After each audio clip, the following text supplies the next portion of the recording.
Ziriem Marouf, il est directeur de la transformation digitale et du réseau social Plaza chez Orange. Il est aussi directeur de l'Observatoire des réseaux sociaux d'entreprise. Bonjour. Bonjour. Ziriem, merci d'être avec nous. Ziriem Marouf, ça fait un moment. Voilà, il y a des moments où vous avez dû être découragé, vous dire mais comment ça? Mais là aujourd'hui, oui, ça prend. On rappelle le réseau Plaza chez Orange. Combien de personnes l'utilisent chez Orange aujourd'hui? Alors, Orange en 2 mots, c'est 154 000 salariés à travers le monde. Parmi eux, un peu plus de 120 000 ont créé leur profil, sont venus au moins une fois, ont mis du contenu. Et 63 000 parmi eux se connectent régulièrement. C'est-à-dire que si on prend les 30 derniers jours glissants, ces gens se connectent régulièrement sur ces 30 jours. Donc ça peut être très satisfaisant en ce sens qu'on a quand même 40 à 50% de nos collaborateurs qui l'utilisent régulièrement. Puis le verre à moitié vide, c'est que y a l'autre moitié qui n'a pas encore pris ce réflexe, cette nouvelle manière de travailler. Et vous reconnaissez dans les moteurs que cite Arnaud Réal, voilà, ceux qui y sont allés, c'est voilà, on facilite le travail, on participe à cette transformation numérique de l'entreprise? Absolument, moi je suis complètement en phase avec ce que dit Arnaud. En l'occurrence, avant que d'être une problématique technologique, des nouveaux outils efficaces sur mobile, sur tablette, sur smartphone, etc. C'est avant tout un changement de mindset, un changement de comportement, un changement culturel. C'est le rapport à l'autre, le rapport à l'organisation, le rapport au management. C'est le fait d'être acteur du grand tout que représente l'entreprise, parce que ce réseau social me permet de dire qui je suis à travers mon profil, de créer des groupes de travail parce que j'ai envie de le faire, et d'inviter mon alter ego, qu'il soit proche ou loin, à venir co-construire avec moi.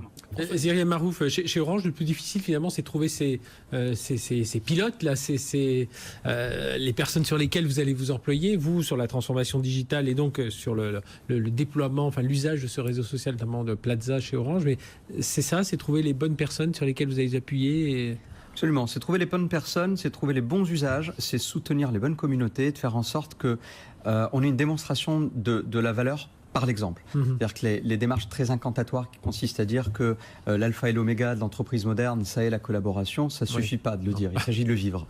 Voilà. Et donc pour le vivre, il faut des preuves.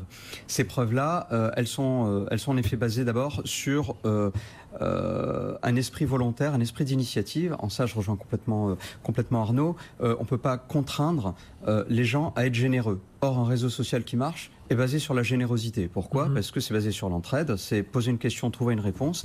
Et ça ne peut pas s'objectiver. On ne peut pas objectiver la générosité. Donc c'est une culture, encore une fois, du partage et de l'entraide.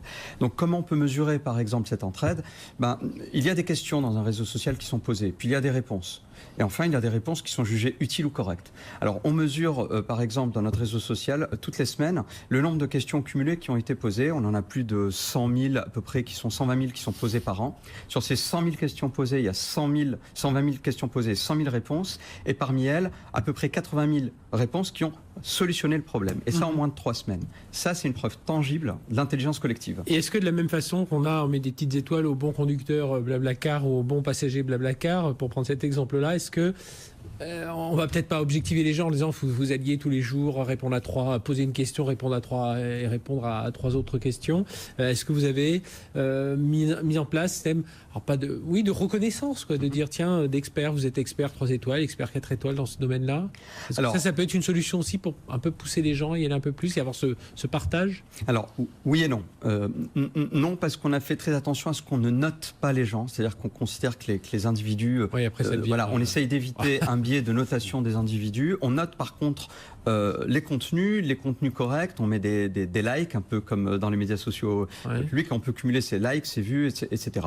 Donc ça marche bien. Et puis on a un système de points de gamification qui permet à chaque fois que je contribue de prendre une graduation d'expert, mais elle n'est pas faite par un alter ego, elle est faite par l'action, par la pratique. C'est-à-dire que plus je pratique, plus j'ai de points, et plus j'ai de points, plus je suis considéré comme plutôt à l'aise avec tout ça. Voilà, on se crée son propre profil et ses propres compétences.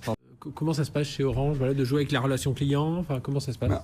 On s'est beaucoup inspiré de ce fameux livre de Vinette Maillard qui dit les collaborateurs d'abord, les clients ensuite, en ce sens qu'on considère qu'on ne peut pas avoir une relation client exceptionnelle si on n'a pas une relation salarié exceptionnelle. Donc mettre le collaborateur au cœur et avoir autant d'attention à lui et sa manière de travailler, de collaborer, les outils dont il peut disposer pour cette expérience salariée, on considère que c'est vraiment clé parce que c'est ce qui permettra de... Un collaborateur heureux, c'est un client qui sourit. Voilà. Absolument. Absolument. Souvent, j'entends... Exactement. Donc ça, c'est quelque chose qui est assez fondamental. Donc c'est ça permet aussi d'intégrer le client dans des communautés ouvertes. C'est-à-dire qu'on a acté cette possibilité d'intégrer, c'est l'entreprise étendue, d'intégrer le partenaire, le client dans certaines communautés en mode projet, en mode collab, parce que la collaboration ne s'arrête pas évidemment au banc de l'entreprise. Donc ça fait encore une passerelle avec l'externe. Puis le dernier point, je dirais, sur cette relation business, un monde ouvert, un réseau social, c'est une promesse extraordinaire d'expression, de créativité, d'innovation, mais c'est aussi une nouvelle manière d'appréhender l'information. Stéphane Richard nous a vraiment demandé d'être extrêmement vigilant sur à la fois la créativité, l'ouverture, la collaboration, mais aussi être sensible à la sécurité de l'information. On a la gestion, la GDPR qui arrive bientôt au mois de mai, et donc on a by design défini que le réseau social devait être aussi le garant de la protection des données. Et donc, on a obtenu une certification ISO 27001 par le LNE, le laboratoire de métrologie, qui indique que nous avons mis en place les bonnes pratiques qui permettent une liberté d'expression, une collaboration, mais qui soit vigilante sur les données personnelles en particulier. Ça vous permet d'être un vecteur aussi de communication, un vecteur de communication, de formation, de sensibilisation, vous le dites, cybersécurité. Absolument. C'est clé. La cybersécurité en général est clé, et la sensibilité en particulier l'est beaucoup plus, parce qu'un système tel qu'un réseau social, interne ou externe d'ailleurs, est basé sur l'ouverture, sur l'expression, sans modération a posteriori. Il n'y a pas un rédacteur en chef qui va valider systématiquement vos publications. Du coup, toute la sensibilisation, toute la sécurité, elle est basée sur les bons comportements individuels. Et ça ne passe que par la formation, la sensibilisation. Et je reviens sur la confiance qu'a évoqué François-Xavier, qui est tout à fait clé. Voilà, un tiers de confiance. On peut réussir à faire passer cette idée du travailler autrement à travers on peut absolument faire passer cette nouvelle manière de travailler en lien avec ce que dit François-Xavier. En fait, on considère vraiment que les réseaux sociaux, on dit bien les réseaux sociaux, sont fondamentalement complémentaires. Oui. La stratégie qu'on a développée consiste à être dans une logique de plateforme. C'est-à-dire qu'on a ce réseau social qui est un vaisseau amiral avec des données, des profils et des salariés. Oui, puis il faut un axe technologique quand même. Voilà, il faut une plateforme qui supporte tout ça. Et grâce aux API, on développe des applications verticales qui vont répondre à des besoins spécifiques. Et parfois, ces applications spécifiques vont faire le lien ou le pendant ou la passerelle avec les médias sociaux. Par exemple, une tuile qui permet d'avoir un fil Twitter dans le réseau social interne. Par exemple, une autre qui permet de géolocaliser sur une Google Maps dans le réseau social où se situent les compétences auprès des collaborateurs quand j'ai besoin de résoudre un problème. Ou encore des applications qu'on va développer de manière totalement spécifique. J'ai en tête par exemple cette application mobile qu'on a appelée HandUp, qui a été développée par les équipes Orange, mais sur le socle du réseau social qu'on a acheté sur le marché, et qui permet à toute la filière RH à travers le monde de pouvoir, via des algorithmes de matching, trouver un mentor pour vous expliquer comment progresser en relations sociales, en SIRH ou dans toute autre spécialité. Voilà, donc on peut vraiment réinventer cette notion de plateforme et de surtraitant pour une nouvelle appréhension socialisée, je dirais, du système d'information en lien avec ce que disait Arnaud.